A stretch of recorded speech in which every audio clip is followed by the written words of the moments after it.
Well, hi, everybody. Welcome to another edition of Speed Tips by Bob and Chad. Um, we apologize for last week. I had some difficulties. For some reason, the microphone on my computer was not working, and I got to spend some quality time with the Dell people, and we ended up reinstalling some things, and now it seems to be working. So don't really know what all happened there, but anyway. So hi, Chad. How are you today? Doing good, doing good. Yeah. What's new and exciting at Weir's Machine? Oh, just another week here. We're winding down the season, building parts for getting ready for the build season coming up, and working on a new catalog. And went to Deer Creek and did some factory support there a couple weeks ago, and getting ready for the Oktoberfest race weekend here locally this weekend, and just plugging away, working on some new products. And it's sad that the season's over. Yeah, it kind of is. I look forward to a little bit of this off time just because then I can I've spent the last couple of weeks in the shop sorting bolts and just picking up little piles here and little piles there of things that kind of accumulate in this little bin and this little bin and this little bin, and just going through all that kind of stuff and doing a little cleaning and little house cleaning and kind of wiping a year's worth of welding dust off of the shelves and stuff like that. So like I was telling Brandon today, I said, we won't even need a light back here. The shelf is so freaking bright that you don't need lights. And so no, it's been good. So I've had a good time spending some time out in the shop, and we, like I said, we got Brandon and we've got two new guys that are going to be starting here pretty soon. So we're looking forward to that, and I'm pretty excited. We've got a lot of neat things going on, a lot of things to look forward to for next year, and so we're pretty pumped at BHE.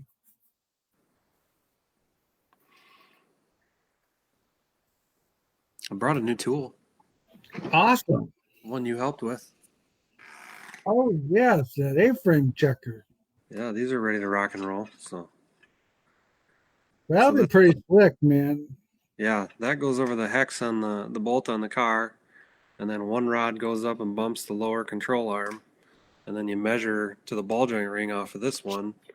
So you'll take a measurement when the lower control arm is new, and you'll document that, and then you go race, and if you run into something or crash, then you reference that measurement real fast with this tool, and it'll tell you if your right front lower is bent, kind of along the lines of the spindle checker that you can screw it on there real fast and get a real fast check, after contact on the speedway at the racetrack.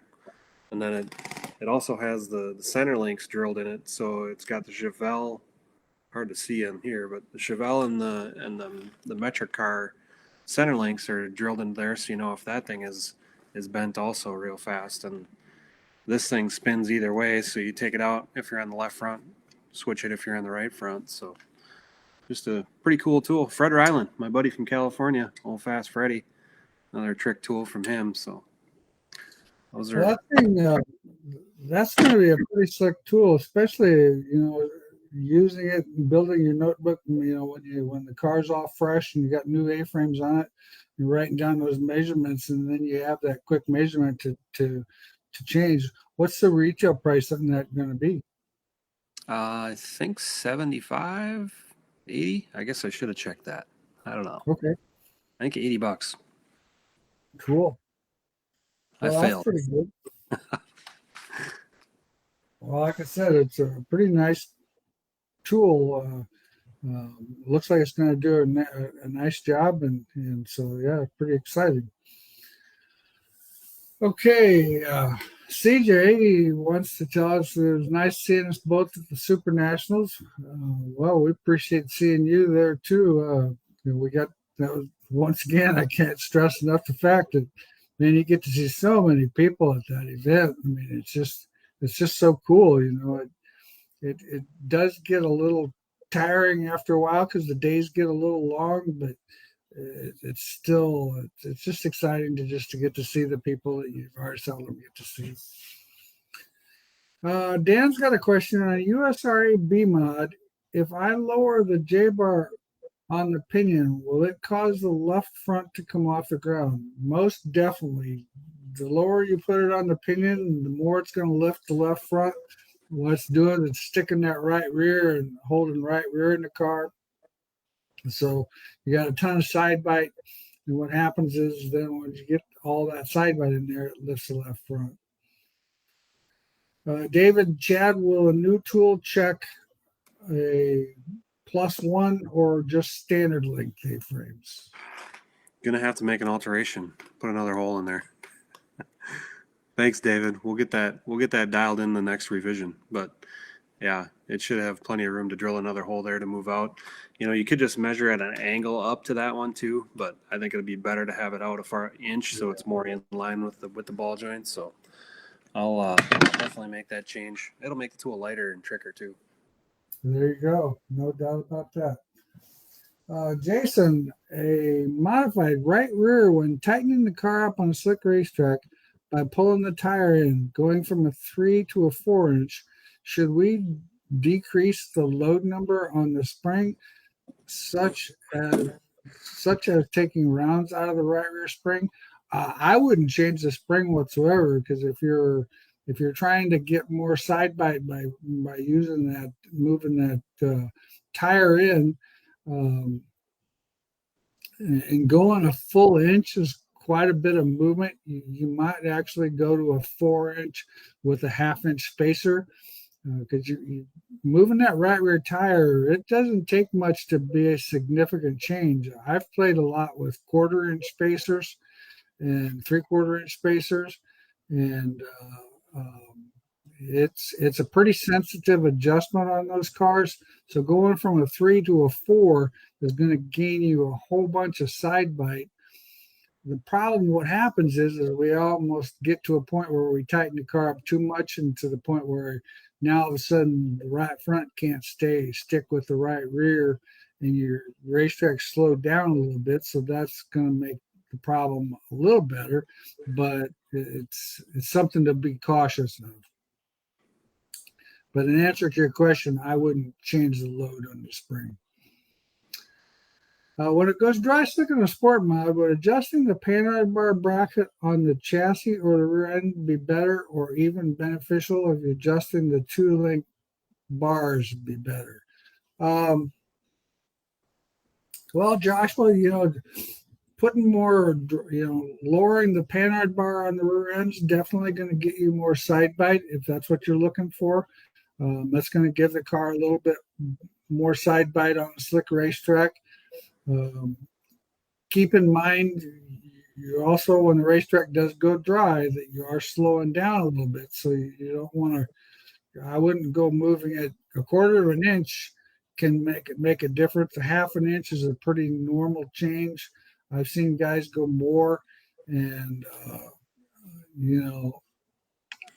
that's a lot. So be a little careful there. Adjusting the 2 links, I don't know if I'd say it'd be better, but a lot of times we do both. I'll do the panhard bar to help the car get into the corner, and I'll adjust the 2 links to get the car off the corner better. Got any information on upper trailing arm location on an IMCA stock car rear end? Curious if there's a preferred height off the rear end or desired angle at ride height or in dynamic. What I can tell you, Chucky, is the fact that I would put them things as close to the rear end as I could, the upper mounts as close to the rear end as I could, because then that helps you get angle in those upper bars. An angle in those upper bars is kind of like a 4-link modified. I mean, all that stuff came from that 4-link GM car, the stuff that we're doing on the 4-link stuff now. Anyway, more angle is going to give you more traction up off the corner, and you don't have to raise the back of the car so high to try to get that traction. So I would recommend mounting them as close to the rear end as you could. Judson, How is Tom Berry on a different level than completely different than doing that sets him so far apart? I'll tell you what, man, Judson, if I had that answer, I would be one of the fortunate guys because whatever Tom's doing, I congratulate him, man. I tell you what, he is on a roll. That car is just unbelievably fast, and of course he's a heck of a driver. I mean, Tom's a pretty cagey dude. He spends a lot of time with some late model guys, and so he's very knowledgeable on the car and a very knowledgeable driver and very knowledgeable setup guy. Um, yeah, he helped us out with Taylor Cool at the Super National on her sport mod, just having us change one jet in one of the shocks. And it's something that I hadn't actually thought of. Bobby said that he had done it before on some other guys, but by Tom watching her driving style, he made a recommendation that definitely helped her car out. And it was something that I hadn't even thought about. Jason, I have a GRT square tube car, converting it to a Wasota B-Mart. What are your thoughts on using swing arms? Well, the swing arm suspension is very forgiving. Uh, I don't know the problem with the swing arm stuff. I don't think it's as good as the standard two-link stuff on a dry slick condition. If you had a heavy, fast racetrack, heavy, rough, fast racetrack, what swing arm would be the cat's ass. I mean, it'd be good. But when we get really smooth and slick, I still think your three-link suspension, two-link suspension is a little better. Kenny, when you say your recommended ride heights, do you not pay attention to your scale numbers anymore? IMCA stock car. We still set the ride heights and then we work with the ride heights and the scale numbers. Sometimes some of those cars can be a handful to set up, but if you keep working it diagonally all the time, like if you put a turn in the left front and you put a turn in the right rear and you take one out of the right front and take one out of the left rear, that gets you more left rear bite. But if you do a little at a time, you'll find that the ride heights actually maintain because all you're doing is you're switching load from spring to spring. So you're still maintaining your heights or reasonably close.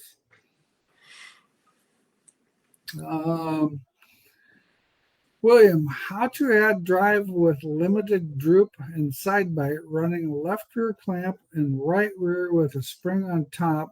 Left rear is a 225 and right rear is a 200.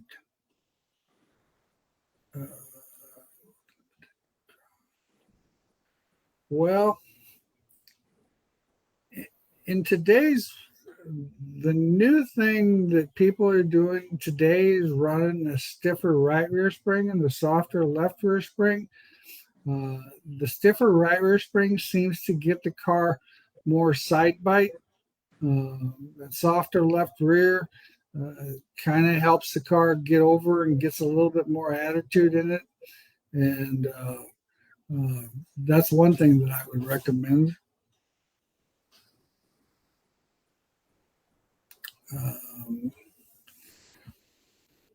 Other than that, moving static weight around definitely is something that's a good thing to think about too for on those type of situations. Larry, glad to see you at the Super Nationals. Got to hang out and visit a little bit. So hope everything's going good down there in Texas. I hope you didn't have any of that weather that drifted over from Florida to Texas. I don't think Texas got any of it. But Justin, is your tooling school in January geared towards BHE cars or overall sport mods, theories, and ideas? It's geared to overall sport mods. We deal with a lot of different shock customers, so we have quite a bit of knowledge about what some of the other sport mod guys are doing, and so it's a pretty much generic brand wise at school. We don't tailor it. We tell you a lot of stuff we might refer to as what we do with our sport mod, but that'll also relate to what you can do with yours. And so we try to keep that. Our schools aren't supposed to be just for BHE customers. They're supposed to be for all customers.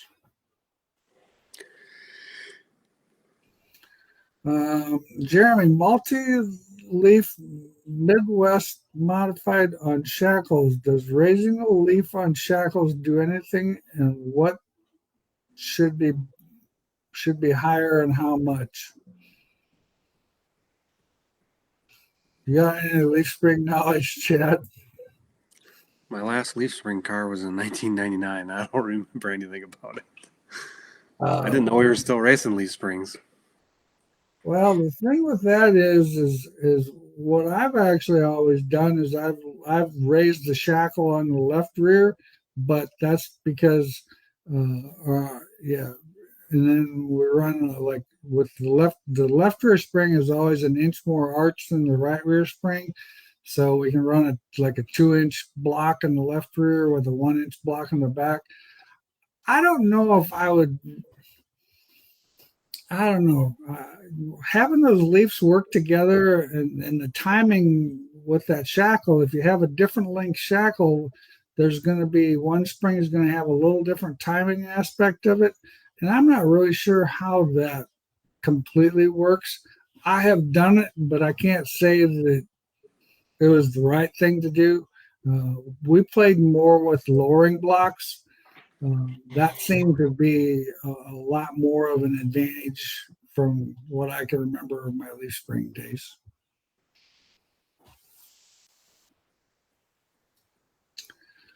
Judson, what's the best way to get drive out of the left rear IMCA A mod? Seems like A mod, the left rear instrument in the racetrack. What's your thoughts, Chad? Well, if the left rear isn't in the racetrack, it probably needs left rear traction, so probably drive angle on the left rear. I don't know how much bite you have, probably left rear wedge. I assume that's what you mean. Yeah. More angle in your upper bar is going to give you more traction off. Changing the bars. And a lot of times people worry about so much about traction off, but you got to remember we got to get through phase 1 and phase 2 really good to get traction off. And so a lot of times, changing up what we do on corner entry or in the middle of the corner can actually help forward drive off too. So make sure you're not just focusing on traction instantly up off the corner, because a lot of times if you pick up some speed in the middle of the corner, that's where the race is actually won, and you'll find that you have more traction because your momentum is about better. Brian, what are your thoughts on left rear shock mount to rear end versus on birdcage on a UMP modified? Well, there's pluses and minuses about that deal. You can put the shock on a clamp bracket, which we have done in the past, and definitely help the car traction up getting off the corner. The problem is your normal shock that you have on your left rear when you put it on the cage isn't necessarily going to be the shock that you're going to want to use there. As a generic term, we'll say like your left rear shock is like a 10-3, 10 compression, 3 rebound. Well, you actually, when you go on the housing, you almost need like an 8 compression with like a 5 rebound, because when you get off the throttle, the car is going to drop a little faster when it's when pinion angle goes out of it, it's going to drop that shock, and so you're going to have to have a little bit different valving to control it. There's speed, definitely traction off the corner. I believe there's a lot of speed there as long as you can make sure that it doesn't disrupt your corner entry. AJ, IMCA Sport Mod, going from a crate to an open motor, the car just wants to blow the tires off coming off the corner. Unless I really ease into it, what are some of the things that you would try to help this situation? This is not necessarily a smart comment, but I definitely talked very closely with my chassis or my engine builder. The camshaft and these guys, they've perfected this stuff to the point where now these open motors are really good coming off the corner. We'll use like Kobe Fett, his teammate, the 9 car, national champion, Matt Luft. Those guys have got those open motors working pretty good, and you notice that they aren't blowing the tires off. But if you listen carefully to their motors, it sounds like them things are just lugging coming up off the corner. So I think there's a lot to do with that. Chassis wise, more angle in that left rear bar is going to help you come up off the corner. But you actually, with the open motors, it seems like we've got to have a little bit more angle on the right rear bar to get the car to steer so that it doesn't take the chance of braking traction and easing into the throttle. So I mean, there's a lot of engine tuning that needs to go into that combination for it to be the best.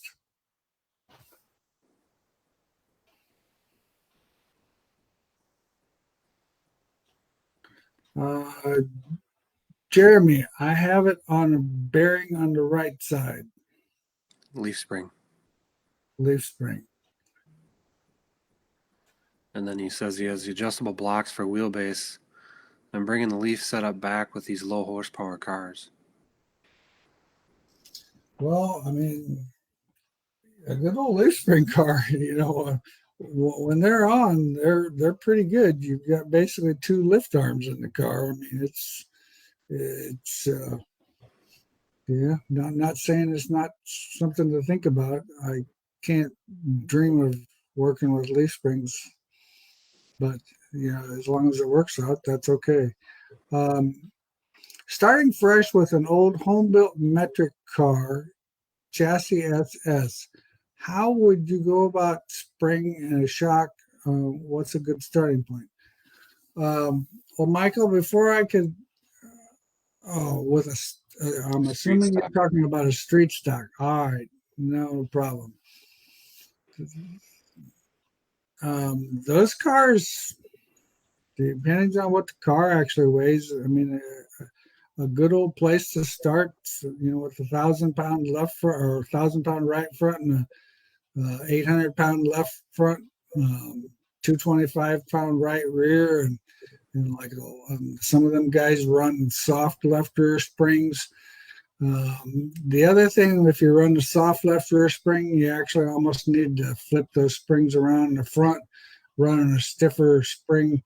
The stiffer spring in the left front will give you more side bite getting into the corner. The stiffer spring in the right front seems to help traction off the corner. But that's just a general idea. Putting a Penn Ohio car in dynamic state. Pulling the right front down using a strap. Putting a swedge tube on the left rear as a shock eliminator, keeping it up.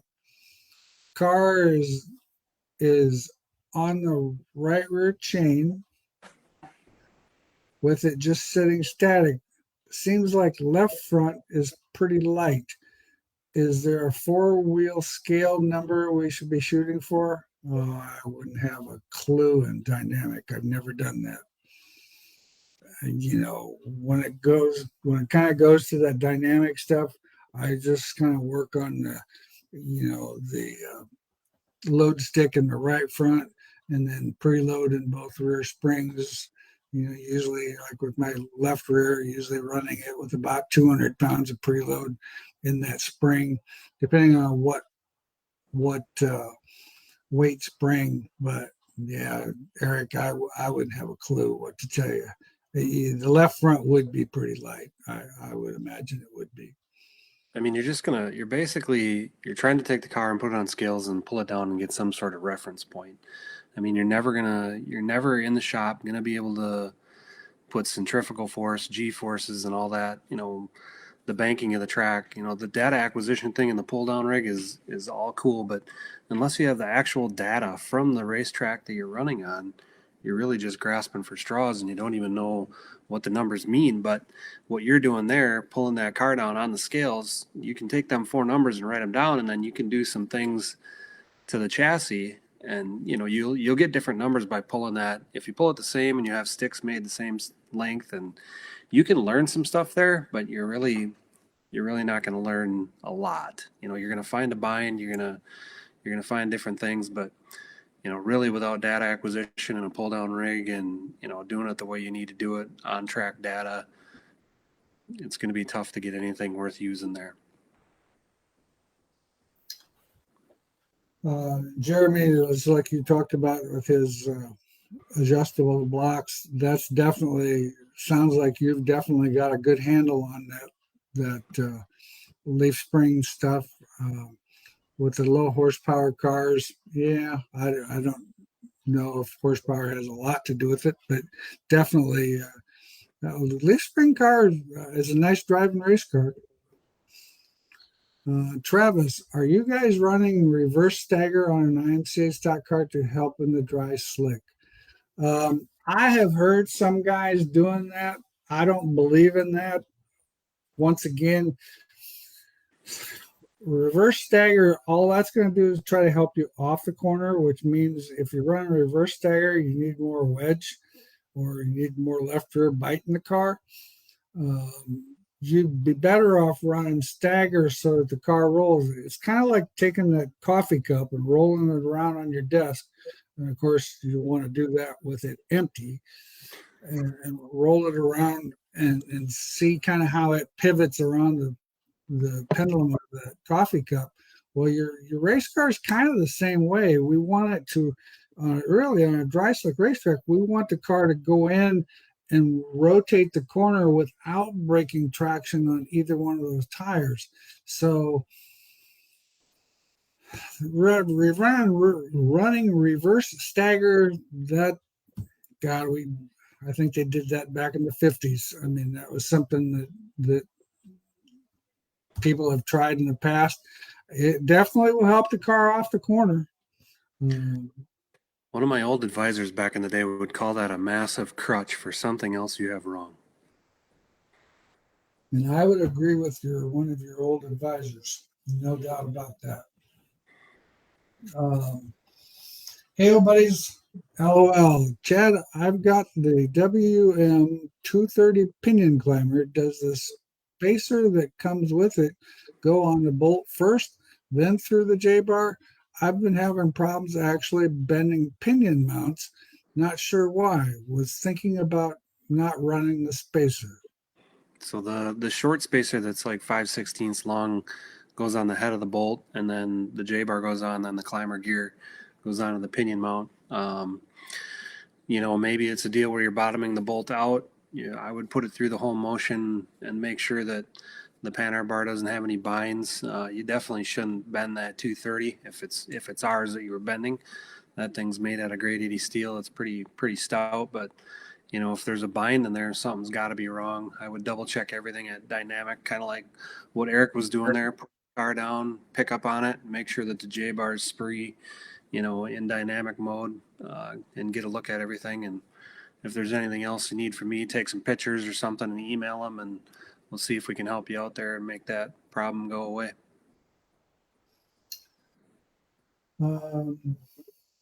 Dan says, would you say side bite is corner entry and mid corner and forward bite is off the corner? Actually, in my personal opinion, side bite is corner entry. The second you're back on the throttle, the car's operating all off of traction. Side bite, in my opinion, has a little to do with it in the middle of the corner, but very little, because we stress the fact that a lot of guys got to run the car.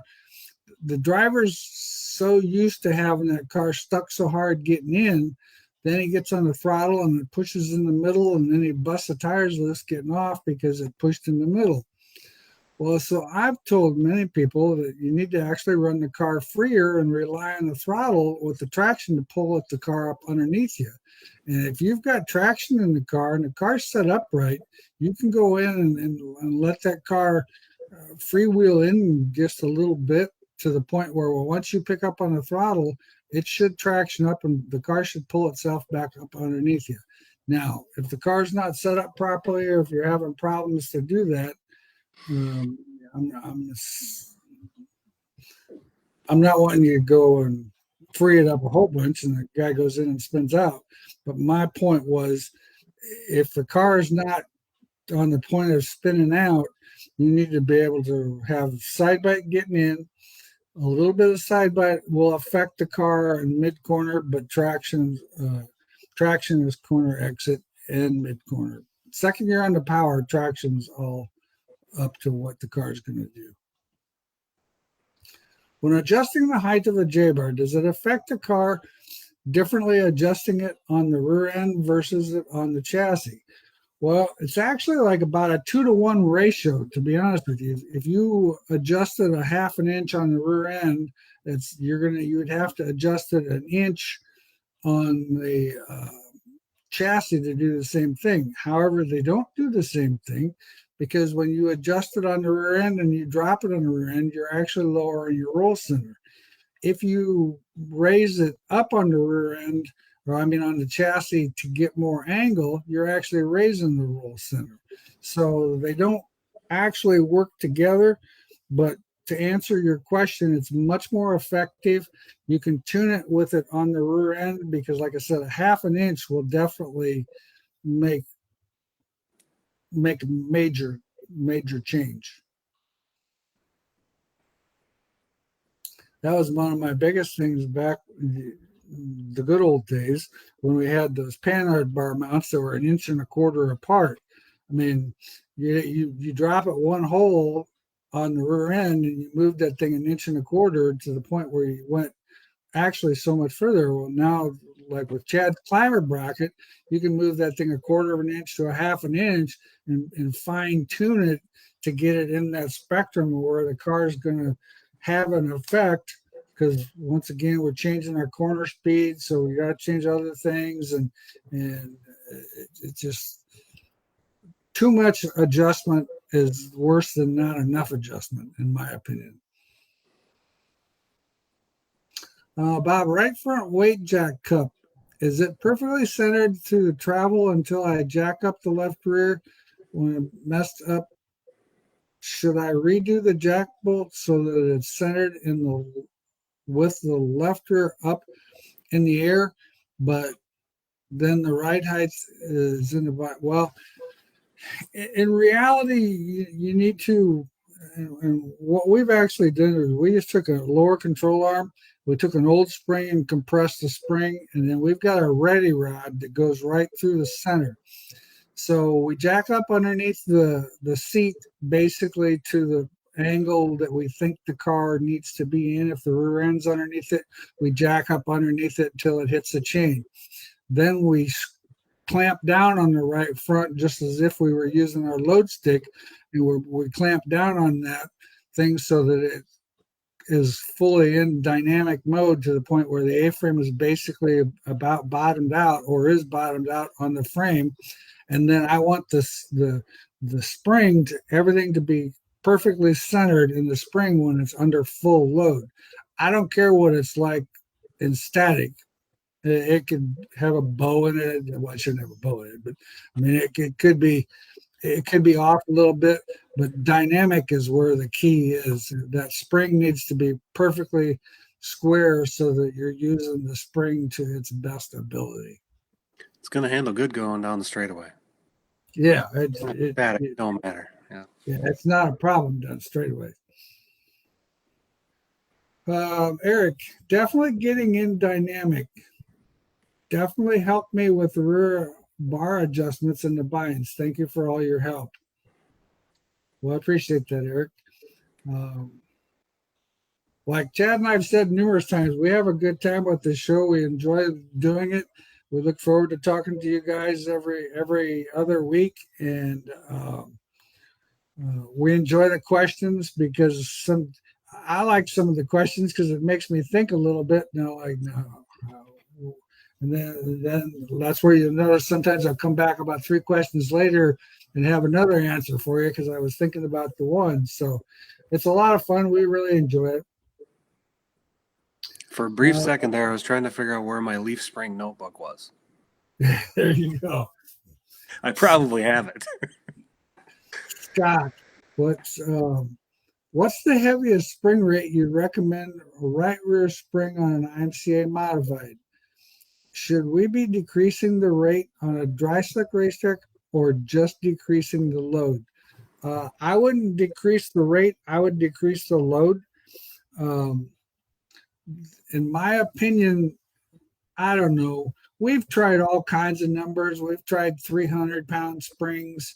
And I think that I'm not saying that some people aren't still doing that. Maybe they are. I've had my best luck with a 250, 2.25 to a 250. It just seems like that's that's been kind of where my go-to has always been, and it seems to work out pretty well for us. Um, like say if you're running at Deer Creek Speedway where the speeds are a little bit more, you run a little bit stiffer right rear spring, or if you're on a place that's high bank and you're really loading the car, maybe a little stiffer right rear wouldn't hurt anything. But I've never had good luck with anything over a 250. You get over that, you definitely your side bite's good, but it hurts your traction up off the corner.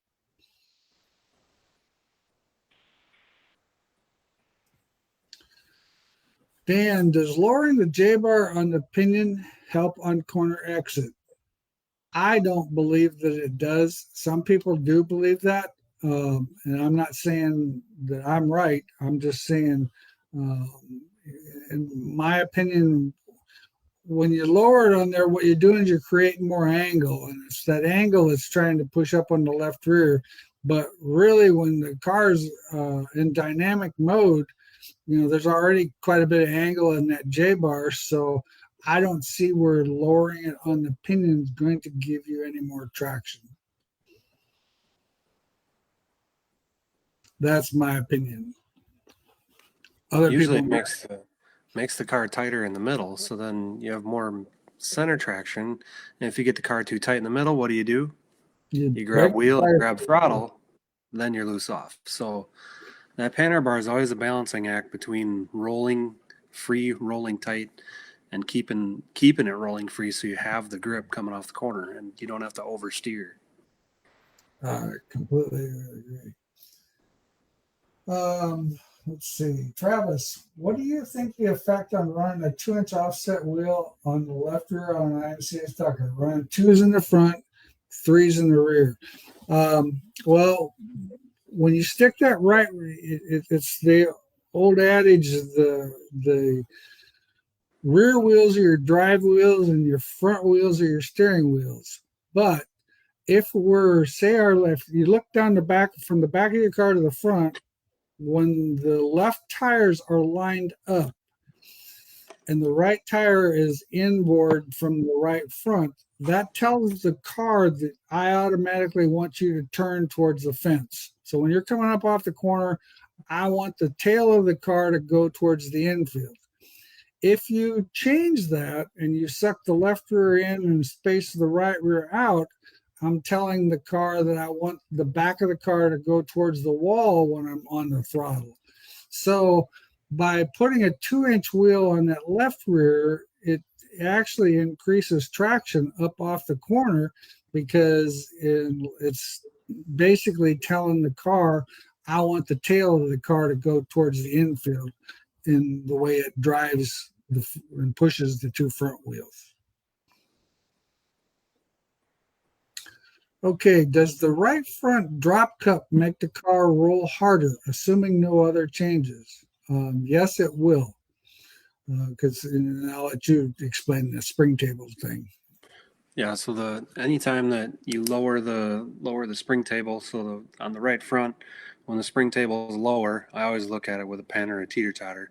But if you're the car and you're rolling over and this side's lower, it's going to roll over easier. If this side's higher, it's going to take more energy to roll over the top of that. So anytime you put a shorter spring in the front, in the right front, or you put that bearing down where the screw jack is in the right front, it's going to induce roll onto that right front corner and help the car turn into the corner.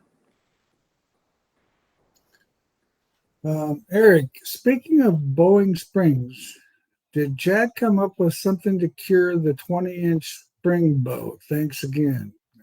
I don't. Well, one of the biggest things that you can do to help spring bow is putting the 5-inch Torrington bearing in there, assuming you would have OD cups. But the OD cups and the Torrington bearings is really why we made the OD cups and the Torrington bearing, because that tall spring, and when you wind that thing up and you compress it 7-8 inches statically to get to your dynamic load. I mean, when you twist that spring without the bearings, that thing just keeps twisting itself, and then when it's twisting, it naturally bows. The bearings let the spring spin through its travel, so it makes the spring actually act softer, and it actually makes the spring happier through its life. So, and takes bow away. I mean, obviously, when you take I don't know what you got there. If you got 100-pound, 20-inch spring, it's gonna bow. I mean, it's an act of nature. You're trying to do something that you shouldn't do with something that wasn't meant to do it. So, but the bearings definitely help the spring bow for sure. Okay, well, we are out of questions. So if there's anybody that's got any more questions, feel free to ask them. Let's talk about that. Yeah, let's talk about that tip. I brought a tech tip with. Well, I don't know how many times at the Super Nationals or at Deer Creek we had a couple people too, but you cannot take a double adjuster and put it in a bent bar. I don't care if it's a steering arm, a left rear trailing arm, right rear trailing arm, doesn't matter what it is. The force in this arm goes between these two heims, and this member will break here every single time. You might get one night, you might get 2 nights, you might get 6 nights. This will eventually fail, guaranteed, 100% of the time. And I've seen it how many times at Super Nationals. I know it makes adjusting that length really easy, but you just can't do it. Ryan wants to know, do you make an OD cup coilover kit? Yep, all of our coilover kits have converted to OD cup. Yep. CJ wants to know, Chad, do you make drop shock mounts like the WM243 that changes the orientation of the shock mount?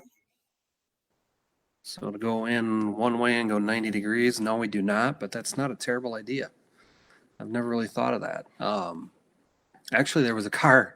That's funny you bring that up because that probably would have worked in a couple situations at Super Nationals, but we just took we have a 332 mount. I don't see one out here, but we make a 332 that clamps on the bar, and then we put one of our 200-8 swivels in it so we can articulate that either direction, and that worked for that situation. But I see what you mean about having that and then being able to go 90 degrees. So I'll make a note of that. That's not too difficult. I don't know where you want to put that or what you want to do with it, but we definitely could do that. Terminator stock car with a quick change. What would you recommend for pinion angle and lead on the left rear or not? Well, pinion angle with a stock car versus it needs to be in that neighborhood of somewhere between 5 and 7 degrees. But probably with a quick change, I'd go with 5 just because your pinion is 1.25 inches below center of what a 9-inch would be. So when you put that quick change in the car, you're automatically going to gain drive shaft angle anyway. So what you'd want to do in dynamics, see how far the rear end moves forward when the car rolls over and hikes up on the left rear, and make sure that it doesn't go past zero. But that's what, and lead in the left rear. Um, I don't know if I'd put lead in the left rear. Normally for the stock cars, we actually lengthen the left side wheelbase just like we do with a modified or a sport mod, so that the car, yeah, actually you'd be putting lead in. You'd be lengthening the left side. Yeah, you would want to do that. That helps the car off the corner. Doesn't seem to affect it super bad getting in and through the middle, but it definitely helps the car drive up off the corner a whole lot better. Michael, so what do you recommend for tie rod tubes then? So on the right front, you would set that to your, what's the center to center on a right front tie rod? Like 18 and a half, 18 and a quarter. You'll pick that number so that right front tire is square to the world, and then tow the car with the left front because you got a straight tube on the left front. So generally, that's what everybody's doing. Is that what you do, Bob? Yeah. Yeah. I was used to, before we had the drop ones or the clearance ones, I was adjusted the right tie rod, but now we set that to length. And I'm pretty sure it's 18 and a half inches, but we set it to length and then adjust the left front. Bob is a GRT 2012 GRT ran as a Wasota B mod and a USRA B mod worth updating, or can it be, or is it time to be replaced? Those are good old cars. The thing that you got to look at, the fact is, like, how many races is on this car. It gets to a point where metal can only flex so much and for so long without it starting to fatigue and wear out. That's probably, you're pushing it. I mean, that technically is 10 years old. So if they ran 25 nights, that's 25 nights a year. That's 250 nights. That's quite a few nights on a car.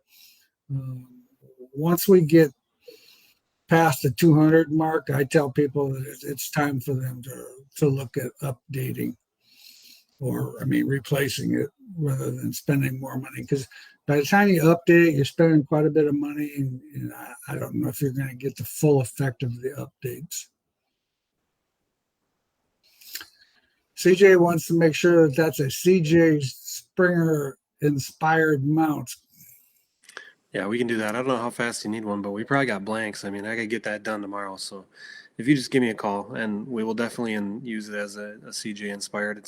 It's funny. I was interviewed today on a radio show, the Dirt Show out in Rochester, with Clayne there, and he asked about the ideas and the inspiration. And I remember about 6-7 years ago, we were in a meeting for our new products for that year or whatever, and I'm like, I can't come up with anything. I don't think there's anything new that needs to be done. And that, I think that's probably maybe 80-90 parts ago of new innovative. And that's one of the things that we pride ourselves on, and we're so proud of, is guys like CJ. Hey, I need this mount, or Bob needs this tool, or it's unbelievable just to be a part of it. And here we are on Bob and Chad, and we're coming up with new products. So I hope you all know how much I love being a part of this, because this is what drives me every day. So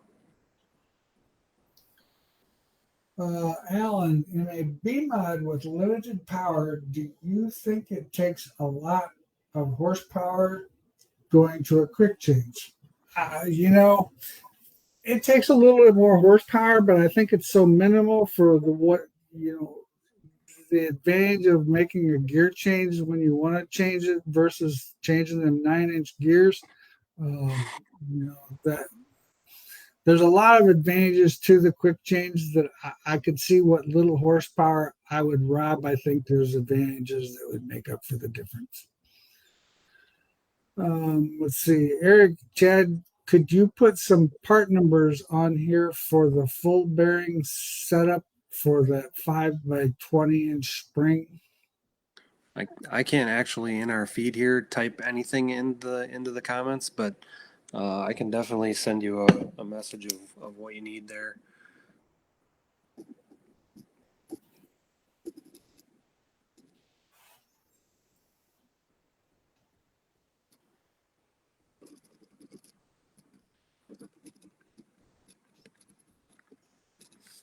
I'll get that taken care of. Don, evidently that 2012 only has 65 nights. That's pretty awesome for that age of car to only have 65 nights. If it's only got 65 nights on it, it's well worth spending some money on. I mean, there's no, I wouldn't be concerned about it. You know, definitely doing some updates on it, getting some of the new technology, new front end update on it, things like that would definitely be something to consider. So, yeah, just give us a call at the shop, Don, and they can set up some sort of quotes and give you an idea what something like those things would cost. Um, been testing around with a 350-pound right front spring on an E-mod. What's your opinion of going that light? Well, when you go that light, you almost have to kind of go in that mode of coil bind to the point where you're actually going to go into a coil bound situation, uh, and you're going to be operating your spring basically is going to be off of your tire. I'm not saying that it doesn't work, but that's, in my opinion, that's pretty soft. And I'm not a firm believer in that whole coil bind operation. The thing that with the coil bind thing, it goes back, and I know I talk about shocks a lot, but it's such a crucial factor that with that 350-pound spring, you're probably going to want a little bit stiffer compression right front shock so it doesn't go in and slam that spring and unload the car. Because what it'll do is when it slams that spring, it's going to go solid quickly, and it's going to scotch the right front tire is going to lose all its bite whatsoever. It's going to skate out from underneath you. So keep that in mind. With these cars, with the weight of these cars anymore, I think a 450 is probably as soft as I would go on something like that. But once again, I'm not saying it doesn't work. You just you really got to work with that shock and spring combination to make it work. Michael is also interested in that part number. I'll send you a message too. James, love your frame checker. Did not realize it also checks drag links too. Might want to mention that. I Okay. think I said that, didn't I, when we talked about it? Yeah. I think you did, yes. Can you repeat the shock valving suggestion, AMOD, with the shock on the top of the tube? Well, the thing with the shock, once again, when we go on top of the, somewhere in the neighborhood of an 8.5, just as a generic number. I mean, there's that number really means absolutely nothing anymore because there's so much about the 1 inch number and the 0 point and the 2 inch number and 3 inch number and all that type of stuff. But in relationship to the shock that you're running on the cage, you're going to need to go about 2 valves softer on compression and about 2 valves stiffer on rebound, so that it balances itself out, because now it's no longer working off of that uh, point of the cage itself. INCA AMOD, left rear shock on the bird cage, located top or bottom holes.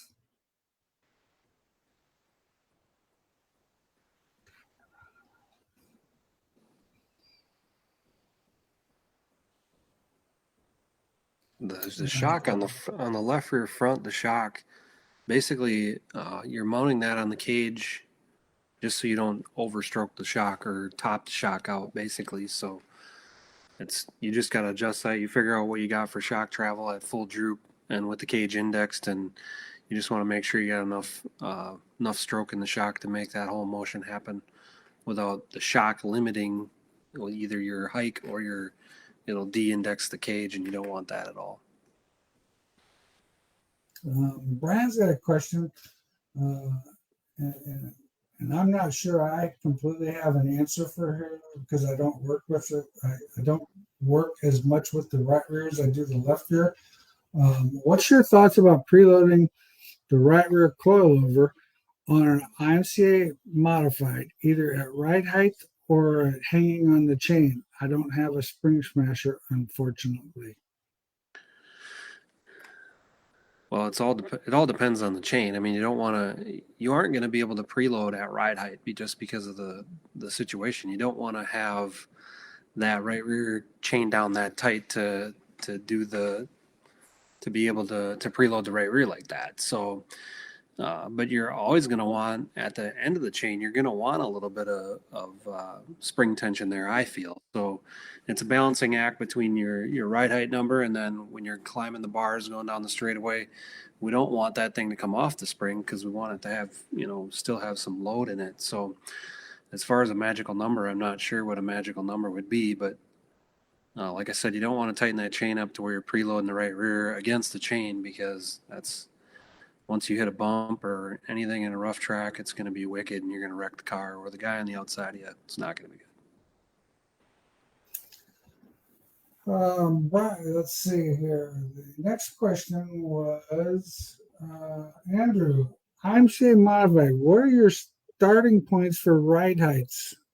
Well, Andrew, that's a question I can't actually answer you because number one, it depends on what size tire, if you're on the 20-inch tire versus the 19-inch tire. As a rule of thumb, we usually, our cars, we locate from the center of the lower control arm bolt to a level surface. Our right front is usually 7 to 7.25. Our right front, or our left front is usually 7.25 to 7.5. I always run my left front 1/4 of an inch higher than I do my right front.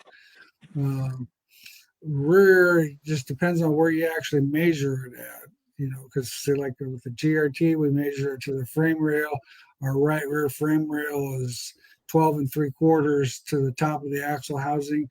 I don't have one for the left rear because we just, whatever the load number is in the spring is what we got, and that's what we go with. So I can't really give you an actual ride height number for your right rear. I know I usually start my right rear upper trailing arm at 18 degrees. So, and the lower trailing arm is usually close to level. Ryan, first time running a biscuit bar versus a solid pull bar. Is a fifth shock a must-have? I personally believe that it would be. Now, what you'll find without the fifth shock, the car will be freer getting into the corner because it unloads quicker. Because whatever biscuit bar you have, say it gets 3/8 of an inch of movement or 1/2 an inch of compression. Well, once that compression goes away, that car kind of has a tendency to unload a little bit as that biscuit comes back to zero. So having an axle dampener shock there is going to eliminate part of that problem. Now you'll find with that biscuit bar, we don't run near as stiff a compression. Like as an example, that fifth shock, we'll actually run like a 6 compression with like a 2 rebound. Depends on the pull bar. Some pull bars we only actually even run a 4, just enough to the point where it has a little resistance so that it doesn't try to shock the tires. Because nowadays, with a real slick racetrack with these tires that we have, it's so easy to shock the tires, and once again, that would be we don't want to do that on a real slick racetrack. So what have you got coming up the rest of the week there, Chad? Heading asphalt Oktoberfest, the big local deal here. So excited to see all my asphalt buddies and hang out for the week. That'll be fun. I think I'm planning on going fishing if the weather looks good this weekend. I kind of got behind on that fishing thing this summer. Now, of course, about one more night, like I was telling you before the show, where we drove 2 hours, fished for 5 hours, and didn't get a bite, and drove 2 hours home. About one more of them, and I think the boat will go into storage. It'll be the end of that fishing thing for Bob. You missed the show that night. Yeah, no doubt about that. Holy moly. But anyway, so we're up on the hour. I want to thank you guys again for all the great questions. We had some really good questions tonight, and hopefully we had some really good answers for you. And we will plan on seeing you here. Let's see. Today is October 3rd. We will see you then. We'll plan on October 17th. And then we will probably skip and go a month from that and do the 21st of November is probably what the plan is going to be. We'll skip that first part of November. All you guys will be hunting and chasing turkeys and stuff like that, and deer and whatever else is out there. It's too early for pheasant season. I suppose maybe in November it would be pheasant season. Yeah, see, Jim even said full moon this weekend. Get those walleyes, Bob. Yeah, I said those apps were telling me it's supposed to be a good weekend, so I'm hoping so. Thanks, Eric. We appreciate it, and once again, we appreciate all you guys. We look forward to this deal. I was pretty bummed last weekend when we couldn't get the sound to work on my computer. Typical glitch that Windows computers can kind of have from time to time, but we got that fixed and we were here tonight. So thanks again, everybody. Have a great night, Chad. Yep. Thank you.